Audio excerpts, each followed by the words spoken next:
Hey everyone, hi. So, আজি আমি discuss কৰিম the Charter Act of 1853. এতিয়ালৈকে আমি কি চালো? প্ৰথমতে আমি চাইছিলো the Regulating Act of 1773. এটো প্ৰথম আছিলে। তাৰ পিছত আমি কি চালো? Amending Act চালো। Amending Act of 1781. তাৰ পিছত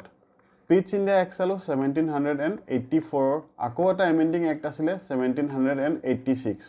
এইকেইটা এক্টৰ পিছত কি হয় আমাৰ চাৰ্টাৰ এক্ট ষ্টাৰ্ট হৈ যায় প্ৰথমটো চাৰ্টাৰ এক্ট কিমান আছিল 1793 তাৰ পিছত এভৰি 20 ইয়াৰ্ছত আহিব 1813 1833 আৰু এতিয়া 1853 so every 20 years next charter act এটা আহি আছে প্ৰথম এক্ট এটা আমি চালো regulating act of 1773 amending act of 1781 Pitch India Act of 1784 তা আকৌ এটা amending act 1786 ৰ এই চাইটা হৈ গল তাৰ পিছত নেক্সট চাইটা আমি কি চাম চাৰ্টাৰ এক্ট চাম চাৰ্টাৰ এক্টৰ 1793 1813 1833 টো চাই ললো আজি আমি লাষ্ট চাৰ্টাৰ এক্টটো চাম আৰু এটো কিমান দা চাৰ্টাৰ এক্ট অফ 1853 আৰু এটো লাষ্ট কিয় হেতু আমি নেক্সট ভিডিওত গম পাম আপোনালোকে তো হিষ্ট্ৰি পঢ়িছে কমে পায় এটো লাষ্ট চাৰ্টাৰ এক্ট কিয় আছিল so let's get started with today's video So first point to hold কিমান সনত enact কৰা হৈছিল এটো আমি জানো 1853 enact কৰা হৈছিল হেকানে চাৰ্টাৰ এক্ট অফ 1853 বুলি কোৱা হয় এভৰি 20 ইয়াৰ্ছত আনি থকা হৈছিল এই চাৰ্টাৰ এক্ট বোৰ ৰাইট আৰু এটো কোৱা হয় যে the last charter act বুলি এই কাৰণে কোৱা হয় কাৰণ তাৰ পিছত 1857 ত কি হৈ গল আমাৰ সিপাহী বিদ্ৰোহ হৈ গল যাৰ ফলত ব্ৰিটিছ গৱৰ্ণমেণ্টে 1858 ত নতুন এটা এক্ট আনিব লগা হয় যেটো গৱৰ্ণমেণ্ট অফ ইণ্ডিয়া এক্ট বুলি কোৱা হ'ব তাৰ পিছত সো 1858 ত ব্ৰিটিছ গৱৰ্ণমেণ্টে কি কৰিছিল ৰুল টু ইষ্ট ইণ্ডিয়া কোম্পানীৰ পৰা নিজৰ হাতলৈ লৈ লৈছিল অৰ্থাৎ ব্ৰিটিছৰ ডাইৰেক্ট ৰুল আহি গৈছিল ভাৰতত সো সেই কাৰণে ডিসকন্টিনিউ কৰি দিয়া হল চাৰ্টাৰ এক্ট বোৰ আৰু সেই কাৰণে কি হৈ পৰিল 1853 যেটো চাৰ্টাৰ এক্ট আহিছিল হেতু লাষ্ট চাৰ্টাৰ এক্ট হৈ গল কি কৰা হৈছিল এই চাৰ্টাৰ এক্টৰ জৰিয়তে বেসিক্যালি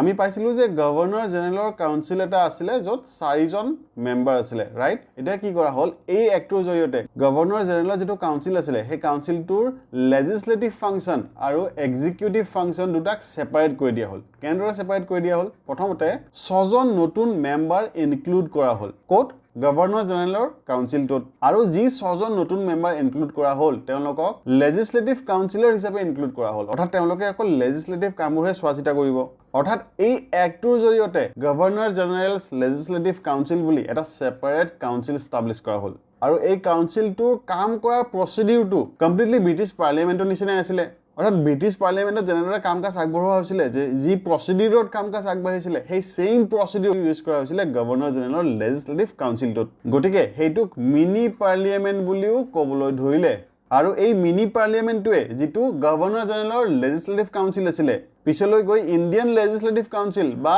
সেন্ট্ৰেল লেজিসলেটিভ কাউন্সিল হিচাপেও জনাজাত হল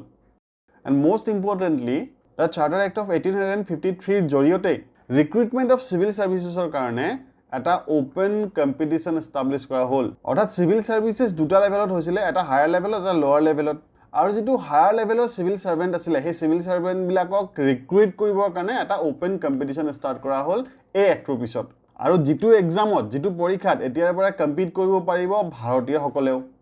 সো ভাৰতীয় সকলৰ বাবে যেতিয়া ওপেন কৰি দিয়া হল সিভিল সাৰ্ভিস এক্সামটো তাৰ পিছত 1855 ত প্ৰথমবাৰৰ বাবে এই পৰীক্ষাটো পতা হয় এই এক্টৰ পিছত এই এক্টৰ অনাৰ পিছত যেতিয়া ভাৰতীয় সকলেও দিব পৰা হল এই পৰীক্ষাটো ইণ্ডিয়ান সিভিল সাৰ্ভিসেছ যেটো আছিল ICS হেতু সময়ত আছিল তেতিয়া first Indian to clear the exam was Satyendranath Tagore আমি জানো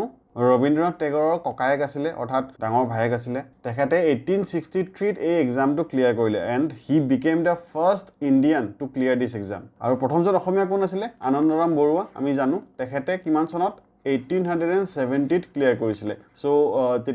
তেখেতে যেতিয়া এই পৰীক্ষাটো ক্লিয়াৰ কৰিছিল he was only 20 years old and Anandaram Barua he was also the first graduate of Assam হেতু মনত ৰাখিব আৰু অসমৰ পৰা সিভিল সাৰ্ভিস ক্লিয়াৰ কৰা এখেত আছিল প্ৰথম আৰু আনফৰচুনেটলি তেখেতে 38 ইয়াৰ্স অনলি বাচি আছিল সো এগেইন আগবাঢ়িছো এই এক্টৰ অধীনতে মেকলি কমিটি গঠন কৰা হৈছিল আৰু তেওঁলোকৰ পৰা ইণ্ডিয়ান সিভিল সাৰ্ভিসেছৰ ওপৰত পৰামৰ্শ বিচৰা হৈছিল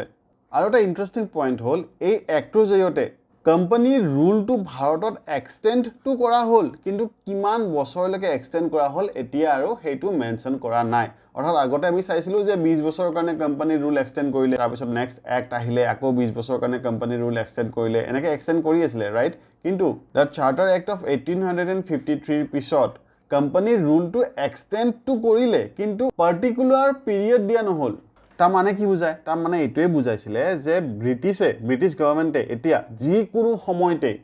ভাৰতত কোম্পানীৰ ৰুল বন্ধ কৰি নিজৰ ৰুল আনি দিব পাৰে অৰ্থাৎ ডাইৰেক্ট কিঙৰ ৰুল কুইনৰ ৰুল বা ব্ৰিটিছ গভৰ্ণমেণ্টৰ ৰুল আনি দিব পাৰে ক'ত ভাৰতত আৰু সেই ৰুলটো ব্ৰিটিছ ইষ্ট ইণ্ডিয়া কোম্পানীৰ ৰুলটো টাৰ্মিনেট কাৰ দ্বাৰা কৰা হ'ব অবভিয়াছলি পাৰ্লিয়ামেণ্টৰ দ্বাৰাই কৰা হ'ব আৰু ইম্পৰ্টেণ্ট পইণ্ট হ'ল ফৰ দ্য ফাৰ্ষ্ট টাইম এই এক্টটোৰ জৰিয়তে যিটো ইণ্ডিয়ান চেণ্ট্ৰেল লেজিছলেটিভ কাউন্সিল গঠন কৰা হ'ল অৰ্থাৎ গভৰ্ণৰ জেনেৰেলৰ যিটো লেজিছলেটিভ কাউন্সিল আছিলে সেই কাউন্সিলটোত লোকেল ৰিপ্ৰেজেণ্টেশ্যন আগবঢ়োৱা হ'ল অৰ্থাৎ আমি চালোঁ যে 6 জন নতুন লেজিছলেটৰ ইনক্লুড কৰা হৈছিলে গভৰ্ণৰ জেনেৰেল কাউন্সিলটোত আৰু তেওঁলোকে কি কৰিব লেজিছলেশ্যনৰ ওপৰত গুৰুত্ব দিব আৰু এই 6 জন নতুন কাউন্সিলৰ ভিতৰত 4 জনে হ'ব প্ৰভিন্সিয়েল গভৰ্ণমেণ্টৰ পৰা লোকেলি এপইণ্টেড অৰ্থাৎ যিখন প্ৰভিন্সিয়েল গভৰ্ণমেণ্ট আছিলে মাদ্ৰাজ বম্বে বেংগল আগ্ৰা এইবিলাকৰ পৰা কি হ'ব 4 জন লোকেল কাউন্সিলৰ থাকিব গভৰ্ণৰ জেনেৰেলৰ যিটো লেজিছলেটিভ কাউন্সিল আছিলে সেইটোত সো একদম বেছিকখিনি কৈ দিছোঁ বেছি একো দীঘলীয়াকৈ টানি নাথাকোঁ হোপ আপোনালোকে বস্তুখিনি মনত ৰাখিব ধুনীয়াকৈ ডেটছ অল ফৰ নাও থেংক ইউ